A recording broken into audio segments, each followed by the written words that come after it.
All right, we'll go ahead and get started. You're in the class for discipleship. I guess you're in the right class then, right? Puppets or balloons. Sorry, I'm in the wrong class. I can have them all. Okay, I've got some stuff, obviously lots of stuff to go over, but I want to put it to you like this is kind of the way I operate in doing classes when it comes to this, is if you have a question, feel free to raise your hand and ask the question during the class, okay? I am not very good at remembering, so I know that a lot of times if a question comes to me, and if I have the opportunity to raise my hand and ask the question in there, I'm not going to forget it. So if you have a question while I'm talking, feel free to raise your hand. Let's make it interactive. I'm completely and totally comfortable with that as we're going through this. So feel free. Okay, we'll go through it. Coach, so obviously bus ministry, there's just so much more to bus ministry than just picking up kids. Okay, but here's the deal. Sometimes we can get caught into the mundane of just, okay, I'm picking up kids, and what happens, it becomes routine to us, right? I've seen it happen. It just becomes routine where there's a bus captain. This literally happened. This was over 20 years ago. This happened in True Tabernacle. There was one bus captain that had a bus, and it literally just became routine to them. They felt like their burden had lifted for it, and so they were just literally picking kids up. They weren't even doing any Saturday outreach. They were done, and they went to, at that point in time, the one who was running the bus ministry asked them, look, I want to be done, and he wouldn't let them. I'm kind of giving you this back. I say all that to say this, it was just routine for them, right? It was just routine. Couldn't blame them, I understand, right? There's people, if you're burdenless or something, it happens, okay? It's not to mean that you're not saved anymore or any of that nature. The interesting thing was this man who had stopped being a bus captain at that point in time, years later came back to it, and he was a phenomenal, absolutely phenomenal. Just at that point in time, it was just different. Time was different. But he got to it was just mundane for him. It was just about picking the kids up, wasn't even about visiting them, and literally got down to where he had maybe 2 kids on the Sunday school bus each Sunday. That was it, just picking them up. And it was just, it sounds terrible, sounds horrible. It wasn't that this man was backslid, it's just these things happen. Here, I say that to say this. You cannot grow a bus route unless you care about these kids. Okay, so when we talk about discipleship, first of all, you have to have a burden for the kids. Okay, that's something I can't teach you. I can't teach you burden. I can't say, oh, this is what you do to have a burden, other than the fact that you got to pray and have a prayer life, talk to God about it. God will help you absolutely 100% with your burden. Okay. You're not going to be effective in discipleship unless you have a burden. Okay, that's going to be the first thing right there. You got to have a burden for what you're doing. It's got to be in you that says, I want to do this. I'm excited about doing this. I'm looking forward to doing this, and that's what makes the difference. Okay, you go out, you knock doors. Okay, many of you know how to do that. That's for another class, another time. But when you first meet somebody, you're excited about it. You got to be excited about meeting them, right? I mean, you're smiling, you're happy. People don't want to come to church, so you're like, hey, would you like to come to Sunday school? Yeah, this great church. Bus will come by and pick you up. Would you like to have it? You're like, oh, man, no, I'm good, right? You got to smile. You got to be excited about it, right? It starts that. The first impression, right? Ever you guys heard of a first impression? First impression is huge. You see a kid. When I'm going to go talk to you, I got like a target on a kid. I mean, it happens. I'm riding a Sunday school bus. I'm looking for kids all the time. Sunday mornings, Saturdays, I'm constantly. I'm looking. A lot of times on Sunday mornings, we're picking up kids, and they're going to go pick up a regular, and I see some kids over here. I'm jumping off the bus, and I'm going to go run and talk to those kids. And I'm going up to them, and I'm excited. Hey, I'm riding for True Tabernacle. Have you guys ever ridden our Sunday school bus? And the kids just like looking at me. Some of them think you're creepy. And you're just like, hey, I'm just excited about it, right? Excitement. Excitement breeds excitement, right? It's like that first impression. What's the first impression anybody's going to have of you, right? That starts something. You're impressed with it. Hey, I want you to come ride the Sunday school bus, right? Hey, I remember when I met that man.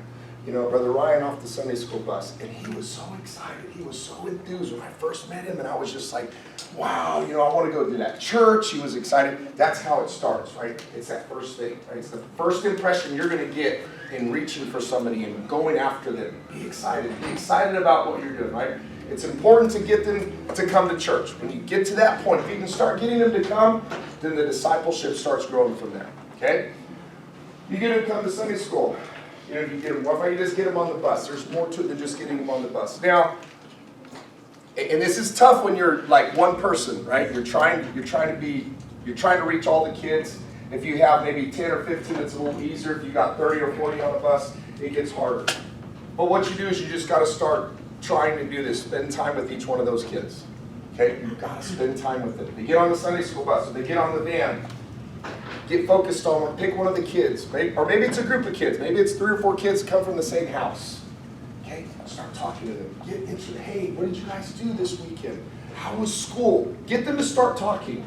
Right? Some of them may not want to talk. You'll find one of them in the house that'll talk. I promise you that. I have found out.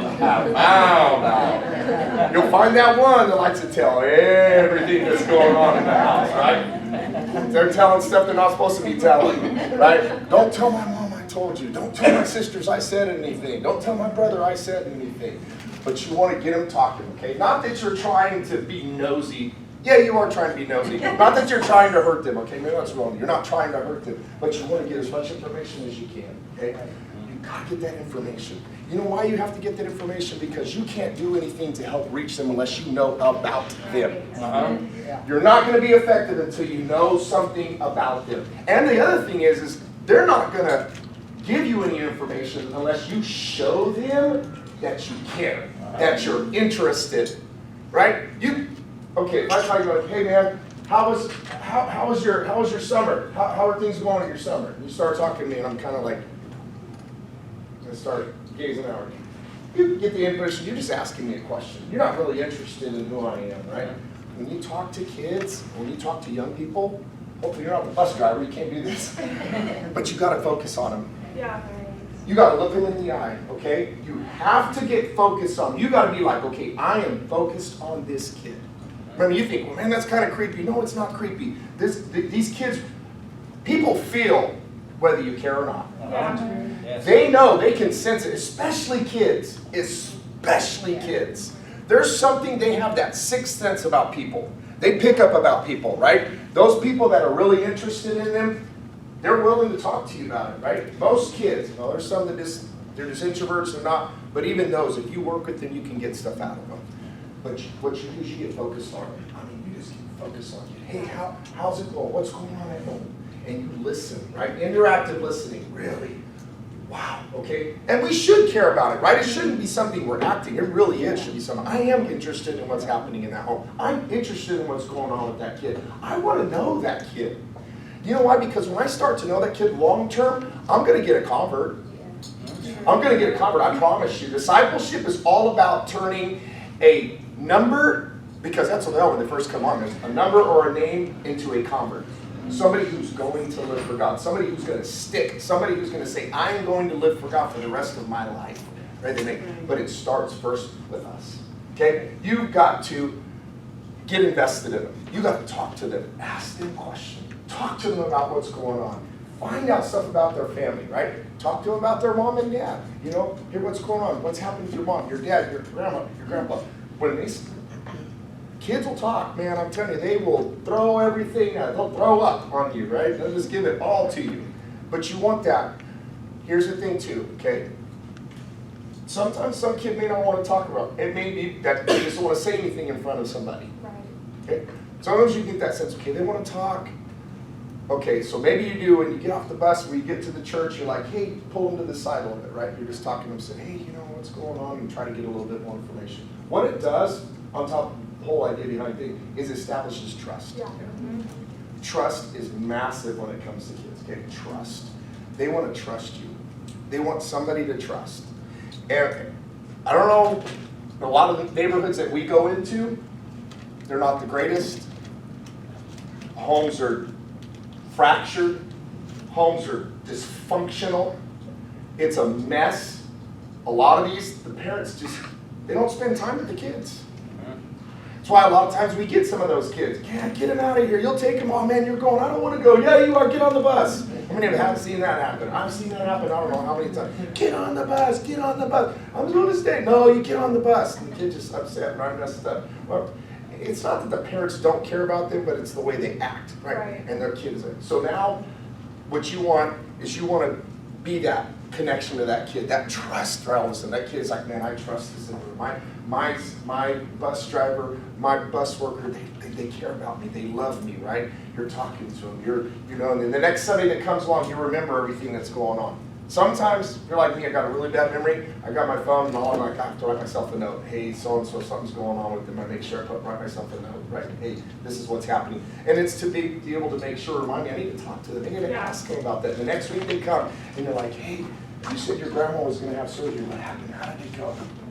Man, I'm caring about them right there. That that kid is like, they care about me. They remember. It's big to kids for you to remember. Kids, they not forget somebody who doesn't remember what's going on in their life, because then that shows, okay, they really do care. They're remembering stuff that's going on and what's happening, right? Now, I say this, pray for them, right? I mean, prayer is so powerful. It should be a given, but I'm going to say this, prayer, make yourself a list of your kids. Okay, this goes along with discipleship. You pray for them. Pray for those kids. Talk to God about them. So God, help me. Help me in how to interact with them. Help me to know what to say. Help me in working with these kids. Talk to me, God. I need help. It's intuition that goes along with this, right? There's a lot that happens, but prayer is so important. We've got to pray. We've got to pray. I'm telling you, I don't know how many that I have gotten involved with, and I really got a burden for them, and I really prayed, and I really got involved. I mean, I can go to stories of all those things that I've done with kids and got involved. But you know how it started? Is praying, right? I was praying for them, and God really gave me a burden for them. I would feel it, right? I mean, I would just be in work, and all of a sudden they'd come to my mind. Was that an accident? No, it wasn't an accident. That's God. Who knows what's going on? I would pray for them. God, help me. Whatever's going on in their life right now, I feel like an unction from the Holy Ghost. I'm going to pray for them. Pray for them. Pray for them. Have a burden for them. But you got to get involved in it, right? Now, here's another thing you want to do. Sounds crazy. Talk to the parents. Okay? Talk to the parents about these kids. Don't just on a Saturday going by and knock on the door and say, hey, so-and-so coming to Sunday school. Great, awesome. Well, here's a flyer. Here's what we're having tomorrow. We'll see you guys tomorrow. Boom. It's like a drive-by. Boom, you're gone. Okay? Stop and talk to the mom or the dad. Hey, is your mom or dad home? If they're there, they come to the door. Hey, how's it going? How's things going with the kids? How are they doing in school? Just start talking to them. Parents are like, they're interested in my kids, right? They're not just picking them up, but they're interested in what's going on. When you establish a relationship with the parent, what happens? First of all, what Brother Tyler Hodge is talking about right now, the discipline. If you do discipleship a lot, you're not going to have to do as much discipline.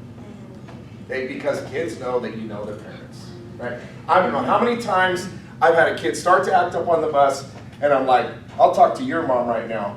You knew my mom. Yeah, your mom's name's Valerie, and I'll talk to them. And the kids just look at me like, eyes get this big. They're like, you know my mom? Yeah, okay. All of a sudden, it gets cool, chills out, real good. And all of a sudden, they're like, yeah, I think I'm going to just listen to what you got to say going on, right? Discipleship helps with discipline. Don't forget that. It helps with the discipline part. It will help. Big time. It'll help your bus route. It'll help your bands. It'll help you in the Sunday school class. Right, the Sunday school teachers out in trouble, they come get you, they're like, hey, you know what, man, this kid is just acting up. And you're like, okay. And you look at him, you're like, well, you want me to talk to your dad? You want me to talk to your grandma? And they know you don't. No. Okay, then why don't you chill out, go back, and make sure, then you tell the Sunday school teacher in front of them, look, if you have a problem, let me know, I'll talk to the parents. And then they're like, a lot of times you go back to that class, and it's really cool, right? Really chill. Those are your kids that can be challenging. Some of your best kids are some of those that can be the hardest to deal with at first. Yeah. Right. I'm going to tell you why. It's because a lot of times there's something big time going on and they don't know how to deal with it, so they act out. They're frustrated, they're hurt, they're depressed, they're angry, and you think, man, this is just a bad kid. It's not a bad kid. It's a kid in a bad situation that does not know how to deal with it. They don't know how to deal with it. Are we counselors? Yeah, we're counselors too, right? I'm not certified on who cares. You know what, you're a counselor. Just listening to somebody is the biggest part of counseling. And us being able to do that, you're taking the part of being a counselor, and it's important, listening, right? You know, there was a saying that said, God gave us one mouth and 2 ears to listen twice as much as we talk. And it's true. Sometimes it's the hardest thing for me. I need to shut my mouth, put my lips together, and listen intently. Listen. Sometimes they'll tell you something, not with their words, but with their actions. What's going on? And then you start digging, and what's happening? All of a sudden, you find out some pretty horrible things that's going on, and you're like, my God, that's what's going on. And you get up with an even greater burden. And then if the kid opens up to you, and the kid begins to really tell you, now you're to the problem. That together, they're bringing you into this problem to help. You know why they're doing it? So like, hey, help me out with this situation. And now you're working together. You're helping with that kid with their burden. I mean, you're helping them with the struggle and the things that they're going through. Now you share something.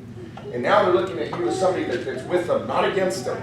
Because a lot of these kids, when they look at all this, you're getting onto them, or somebody's getting onto them and says, let's just, man, you're against me. You're not against them, but you're trying to deal with the problem. But to them, you're just against them. You're against me. Because in their mind, they think you know what's going on with them when you don't know what's going on with them, but they're reacting to that. You're just against me for what's happening in my life. You're against me for what's going on.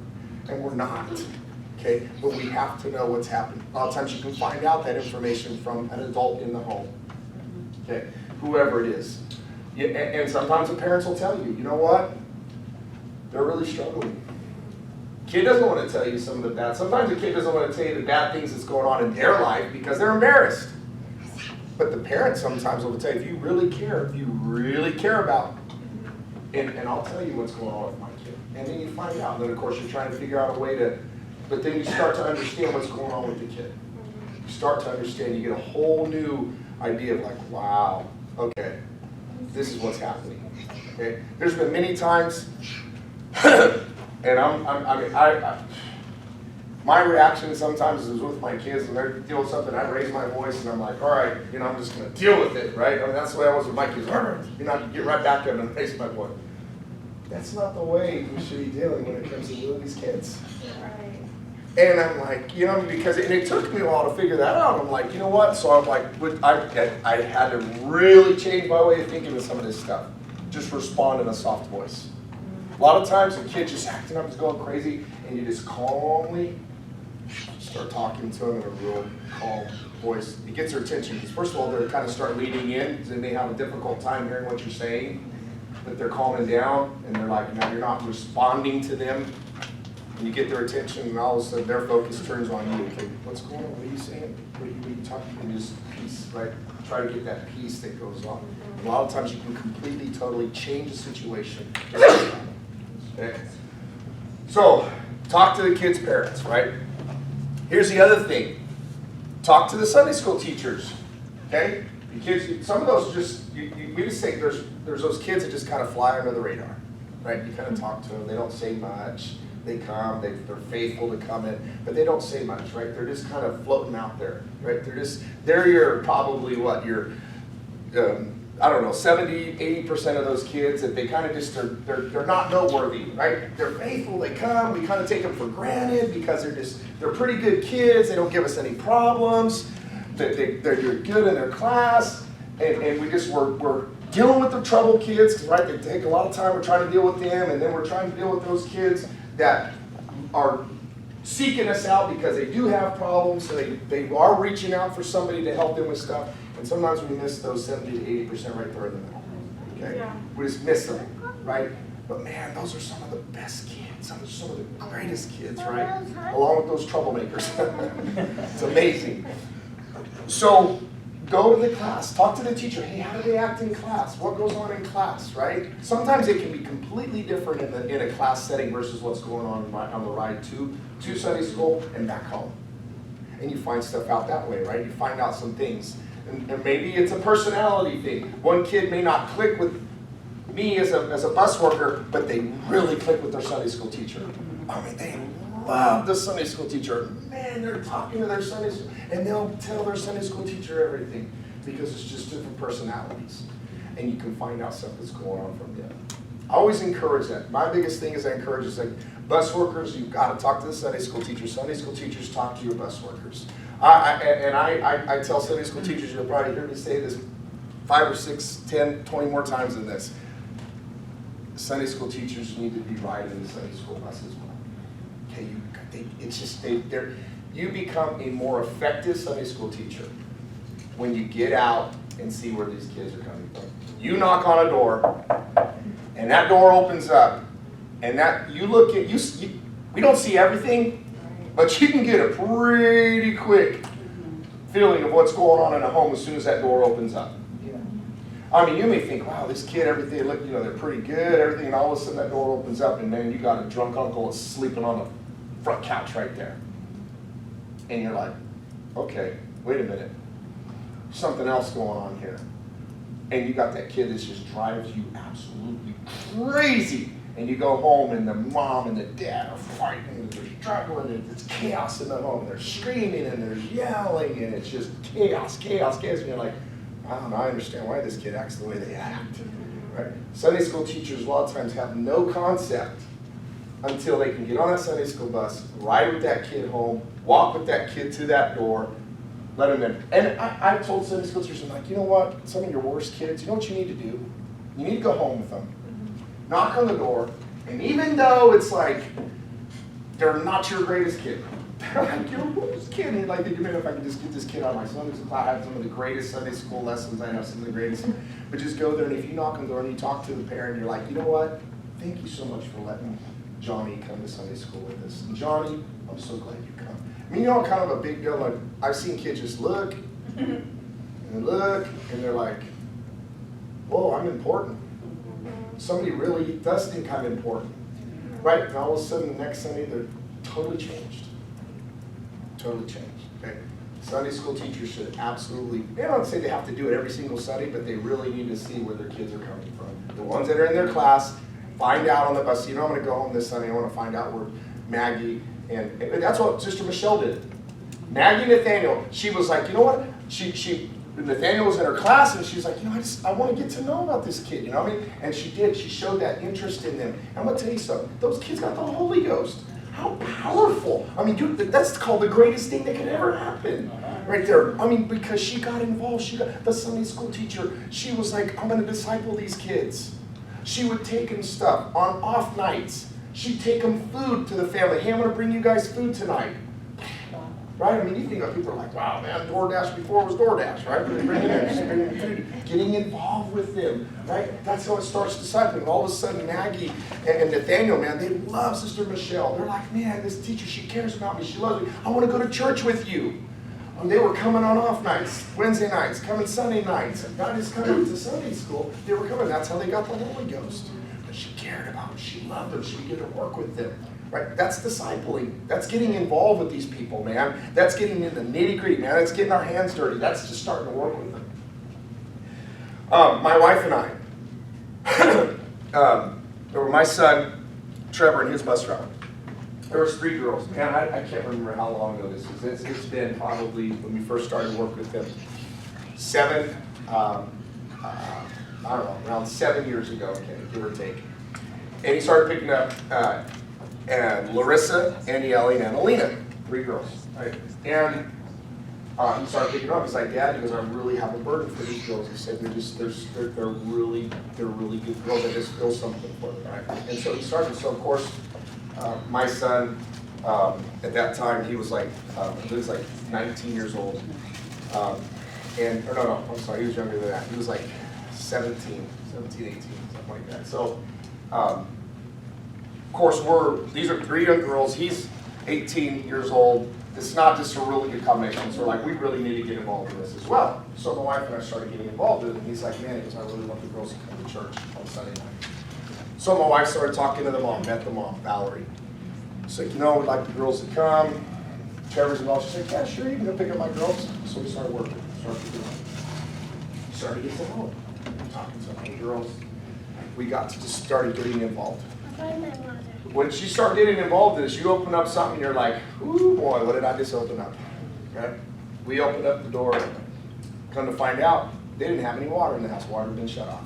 It's like when we first ordered, like, oh my goodness. What did the girls do? Well, we're running to the neighbor's house to take showers, or we're getting a water hose and we're having it. They're just trying to live on it. Tomorrow, so we got to do something. We went to Costco. I bought like 18 cases of water.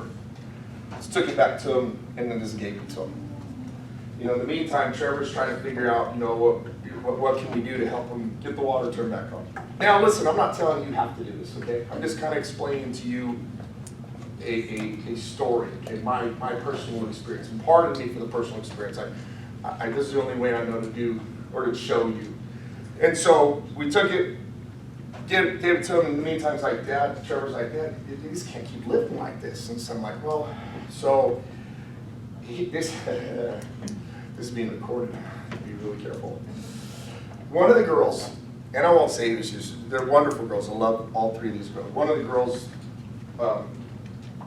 you know, gave us some information. She's not trying to hurt. She's not being hurtful. She was just giving. I tell you about the one that will give you a little more information than all the rest, right? It's not because she just, anyway, she gives us some information.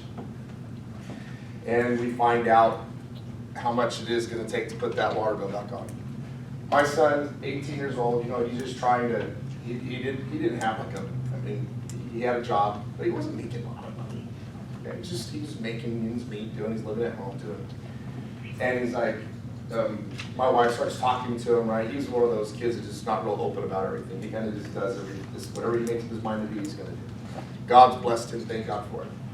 And he's like, my wife was talking to him, she finally got it out of him. The bill was like $1,500 to turn their water back on. It's just a lot of money for a 17, 18-year-old kid, right? And so he went, he had a little bit of savings. And this is how my wife found out. He went and pulled his money out. And she's like, what are you doing? He's like, I'm going to go get this water turned back on. And I'm like, okay, wait, son. So we talked, got it worked out. We jumped in to help out and get it done. Okay. We got invested in this, right? Discipling, we did this. We turned it back on for him. Finally got it, thank God, we got it all worked out. Now, I'm not telling you this is something to do, but when you start discipling, you're going to start digging up some stuff and you're going to be like, oh man, what did I just dig up, right? And then you got to decide, man, what you're going to do. For us, thank God, God's blessed us. We were able to do it. And we said, you know what, we're in on this. We're going to do it. And so we did it. Let me tell you how big that was to this mom. Now, all of a sudden, these girls could go anywhere, do anything with us, right? I mean, she trusted us. Obviously, she trusted us. She saw these are real people, right? I mean, these people are invested in us. Not just with their words, but with their actions. Okay, actions. Actions speak so much louder than words can ever say. We said all the right things, but when we acted, when we did what we did, all of a sudden they're like, it opened the door, changed. Now, I mean, I can go on. We sponsored these girls. We continue to do it, right? Unfortunately, I hate to say it, Larissa's backslid right now. It's a whole other story. But we stay in touch with her, right? We're staying in touch with her. She's 16 years old, soon to be 17 years old, and we stay in touch with her. But her two sisters, Brother Lackey, we talked to them. We got it worked out. We got them into Christian school about 3 years ago. Annie and Eliana went into Christian school. They're doing phenomenal, living for God. You know, Annie and Ellie's living for God. We put, and I'm not saying you have to do this. I'm just kind of telling you what's going on. Sponsor them. We've sponsored them continually. We, as a family, we would do family trips, and I would take them to Discovery Kingdom, take them to Magic Mountain. I would take them on stuff. We'd take them to the zoo. You know, we just brought them in. We put them in. I told them, girls, you belong to our family. You're a part of our family. They call me Uncle Ryan, call my wife Aunt Pam. I mean, that's just continued. They ever see us, hi Uncle Ryan, hi Aunt Pam, and it's continued. There was one time their mom got sick. She got really sick. I mean, she had like a small, anyway, she got real sick, and they called us and said, hey, my mom has to go to the hospital. Who did they call us? It was on a Thanksgiving morning. She called us. She's like, I don't know what to do with the girls. I said, hey, no problem. I said, we're going to take the girls. So we went, picked the girls up. We dropped off Victoria. I said Valerie, it's Victoria. Victoria, dropped off Victoria at the hospital, and we took the girls with us to do Thanksgiving. Okay. Was I happy about it? No, I was excited. I was happy. Right? These girls got to spend time with us. And you know, and It's discipling. It's being invested in people. It's getting to the point now where you got to decide, if you're going to uncover something, what am I going to do to respond to it? Okay? Because you're going to uncover a lot of stuff. You're going to uncover a lot of things. But when you do, the likelihood of now you having a member or an individual who rides a Sunday school bus that's going to become a convert goes up exponentially. I mean, it's just like this. Right now, it's all of a sudden. Those girls, Annie, Ellie, faithful. Annalena, they're going to school. My wife picked them up for the first 3 years, 2.5 years that they come to school. My wife went, picked them up, and dropped them off to school. And that was not easy. They lived clear across the other side of town. But my wife was vested. She goes, I'm invested in this. I'm invested in this. We're invested in this. We are going to do. She still, to this day, for the last 3.5 years, she makes their lunches every single day. Makes those lunches for those girls. It's an investment. It's discipleship. I mean, this is a continual thing. We are invested in them. You invest in people. You invest in their lives. But you're showing them you care. And we do care. I love these girls. I would do anything for these girls. Right? But it's discipleship. It's what you're doing. You're all of a sudden you're taking, in youth activities, right? Here's the other thing we started doing, is we would pick them up, take them for youth activities, right? Get them integrated in the youth group. These are good girls. And so we started bringing them in. We would say, hey, we're going to have a youth activity Friday night. You girls want to come? Yeah, I want to come. So we pick them up, drop them off for youth, go pick them back up and take them home. Right? They loved it. They got to be like, they were so excited. They want to be, and they were like, they wanted to come to church, right? It wasn't like pulling teeth, like, hey, we're going to give you a candy bar if you come to church or whatever, you know? No, they wanted to. They wanted to be like, hey, we're ready. You guys coming? What time are you going to be here to pick us up, right? And it's just, they wanted to be there. And you know what? They're living for God. Thank God they're living for God today. And I really believe them. Annie and Ellie's so strong in living for God. Annalena's, they love God. They're doing the best that they can in the circumstance or the situation that they're in. But it's just discipleship, right? It's making that commitment. And I believe everyone that's here does want to do that, right? You have that, because you wouldn't be here if you didn't. But discipleship just takes a lot of work. It takes a lot of work and a lot of commitment. And is it inconvenient? Boy, it's inconvenient, right? But it's a good inconvenient. There's a reward in it. It feels good. Okay? Now, and here's another thing. Now, just you kind of gauge it, right? There's just some options I want to put out there. If you guys have we have a youth camp. It's called Donkey Rock Youth Camp. Okay? That is a huge opportunity for a lot of our bus captains to sponsor a bus kid to go to. Okay? And I'm telling you, it is awesome. I'm going to tell you how many bus kids we've had go to Donkey Rock Youth Camp and get the Holy Ghost. Right? I mean, it's a sponsor. So we would meet. Unfortunately, Donkey Rock, we had a fire and we lost half the cabins. So the last 2 years we haven't been able to have Donkey Rock, which is terrible. The kids were wanting so bad. Lord willing, next year we'll get it started back up. But we would meet and we would talk to the bus captains. Okay, you have some kids that you want to send a bus to Donkey Rock Camp. Yeah, I do. And then you know what that entailed? It entailed going and buying a bunch of clothes, right? Because a lot of these kids didn't have the proper clothes to be able to go to Donkey Rock, right? And we go and spend money on the clothes, buying sleeping bag, buying the stuff, getting all the stuff, because a lot of these parents could not afford it, right? It's who we're dealing with. We're dealing with people that don't have that money. We're dealing with people that, really, if it was up to them, they could, great, who cares? It's the kids that are making it. You're having to kind of gauge which kids, right? This is where your discipleship comes in, your relationship with them. A youth camp's a phenomenal place to start, or to take a kid, or to sponsor a kid to go to, right? And get a chance to mix with other kids. Sometimes we've had it not work out so great. We had to go pick up a kid and we had to take him home. It's just, you're working with it, right? It's a messy business, but it's an awesome messy business. Okay? It's a beautiful messy business. I tell you, it's messy, but it's beautiful. It's beautiful because their eternity is a return on investment. Okay, here's another thing, and it's more difficult when it comes to kids, of course, but I'm talking about teenagers, young adults. You want to get them in Bible study, okay? That's another way to kind of get them to start talking. Say, hey, you know what? You want to start doing a Bible study? Get them involved. Say, hey, you know what? I'll come pick you up on a Monday night. well, you can come to my house, we'll have a Bible study, we'll get together for food. Or you know what, I'll take you to go Taco Bell or McDonald's or whatever, and we'll do a little Bible study, right? And so what you do, if you're going to do that, and some of you are like, well, man, I don't know Bible study, I've never done a Bible study, I'm not very good at doing a Bible study. Guess what? They've never had a Bible study taught to them. So they don't know the best ways, right? They don't know a professional Bible study person or somebody who's just starting out, right? And what do they really know about the Bible?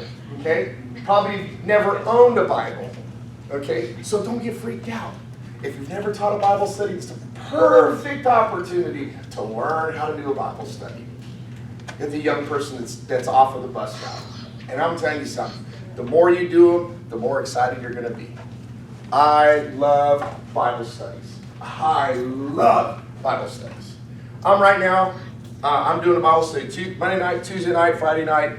I was doing them Thursday night too. Just the reason I had to back off because I just felt like I was probably away from the family a little too much, so I had to dial it back a little bit. But I love Bible studies. And there's a perfect opportunity to disciple someone. Right. To disciple them. To talk to them, get to know them.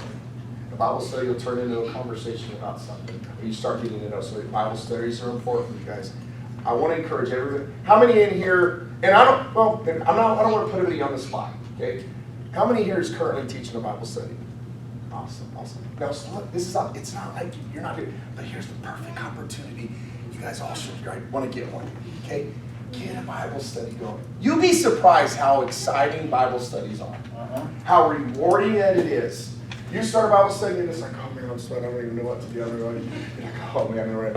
There's so many booklets you can use. Beyond Belief is a good booklet. Get a booklet and plagiarize. There's nothing wrong with plagiarizing the Bible study, right? I mean, Into His Marvelous Light, Exploring God's Word, you name it. There's so many different Bible studies. If you want somebody to help you, and young people, if you want your mom and dad, talk to your mom and dad. Say, hey, come help me do a Bible study or whatever, right? Or be there for me, right? Or even if, here's what's really cool too. Okay, I recommend this. Look.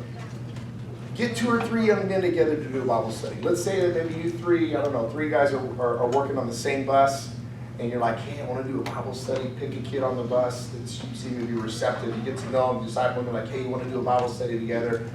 Gang up on them, right? All 3 of you do a Bible study together with them. You're like, hey, you do the Bible study first this week, and I'll do the Bible study the next week, or you got to start somewhere. Jump in. Okay, I encourage you, just jump in. And you may feel like, man, I was all over the place in Bible study. It doesn't matter. You're teaching. Yeah. Okay, just keep doing it. Just do it. Just start. It's fun, I promise you. Do it, and you'll be like, okay, I love it. I mean, I don't know everything that I was saying, or I was all over the place. You just do it. Okay. You know, in Acts 2:38, break it down, right? You know, come on. Hear, O Israel, the Lord our God is one Lord. Deuteronomy 6:4, break it down. You know, I mean, just go from there, right? Copy what the man of God preached on a Sunday night. You know, take some notes, and guess what I'm going to give to you on my Bible study Monday night, okay? Plagiarize. But get involved in Bible study, right? It's a perfect opportunity for discipleship. It's so good. Okay, let me see here. Let me see the other thing here. We talked about sponsoring them. Counseling. You're going to do a lot of counseling. Counseling's big. It's going to be a lot of counseling. And be ready for anything. Okay? There was one young man I was talking to, we brought, and I won't say his, let's say his name was Max. Okay? Max came. I was talking to Max, and just working with him, fighting him, talking to him. And I knew he was involved in gangs. Okay? I knew he was involved in gangs, and I'm trying to, there was just something that was pulling on him. He wanted to come to church, but he was involved in gangs. So one Sunday morning, I'm talking to him, we're just talking, and I could tell he was stressed out. He was like, you could tell there was something about him that was just, he was like anxiety. He had like anxiety on him, and I'm like, Max, what's wrong, man? I mean, you're like, what's happening, right? And because of the relationship we had, he's like, come over here. Took him to the corner of a Youth Alive classroom, and he goes, I just got to tell you, right? He goes, I shot somebody last night. I'm like, you what? He's like, yeah. He goes, I shot somebody. I'm like, my God. Okay, I'm trying to okay, what do you do? What do you know? I'm like, okay, I'm not trying to think, did I hear anybody do news or anything? They got killed, or maybe they going on. I'm like, I mean, it's like rocking my world right now, but I'm imagining what's going on in this kid's world right now. I go, well, what happened? He goes, all I know is we were in an argument. He said, I pulled out the gun. He goes, I shot him. He goes, and I just turned around and I ran. He goes, my guys, we just all took off. I'm like, do you know anything that happened? He goes, I don't know nothing. He goes, I know nothing. I know nothing. And that's the kind of thing. Good questions. Anybody else have any questions? I've pretty much given you a lot as it comes to discipleship, but it can be, I say it, it's a very messy business, but it's incredibly rewarding, because if you can really become tight with that individual, whoever it is, that bus kid, that young person, you're going to get a convert. I'm telling you, I believe with all of my heart. We had, even for my son Tyler's route, we had them, me and Naomi, Savannah, Yvette, we had them all coming. All of them got baptized in the name, all get filled with the Holy Ghost. But and did some of them leave? Yeah, but you know what, like today, Naomi had left us about a year ago, just through attrition, a lot of stuff that happened was going on in her life. She just texted my wife today while we were cutting down here. Is that a coincidence? No, it's not a coincidence. It's God working in these kids' lives. Anybody else have any questions? Anybody? Man, either I was really good or I really bored the living daylights out of me. Or I just covered everything, right? But I hope it was beneficial to you. I really hope so. And thank you for coming. Thank you, thank you, thank you.